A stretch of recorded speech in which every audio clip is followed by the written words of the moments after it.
यह महाराज शांतनु और सत्यवती की प्रेम कहानी है। महाराज शांतनु अपनी पत्नी गंगा के चले जाने से बहुत दुखी रहता था। उसे राज दरबार में मन नहीं लगने लगा। वह अपने पुत्र देवव्रत के साथ शिकार के लिए जंगल की ओर जाता है। शिकार की तलाश में वह एक नदी के तट पर पहुंच जाता है, जहां उसे एक सुंदर स्त्री दिखाई देता है। वह उसकी सुंदरता का कायल हो जाता है। वह एक सुंदर युवती सत्यवती थी, जो एक लकड़ी की नाव चला रही है। उसके चेहरे पर धूप चमक रही है, जिससे उसकी सुंदरता और भी बढ़ जा रही थी। सत्यवती यात्रियों को नदी पार करवाती थी। राजा भी आकर नाव में बैठ जाता है और उसे देखता ही रहता है। दोनों की नजरें मिलती ही और पहली ही नजर के उन्हें प्यार हो जाता है।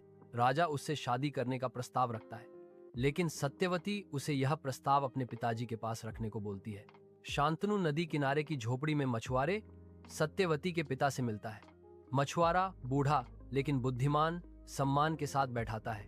शांतनु सत्यवती का हाथ मांगता है, लेकिन मछुआरा विनम्रता से अपनी यह शर्त रखता है कि केवल सत्यवती का पुत्र ही सिंहासन का उत्तराधिकारी होना चाहिए।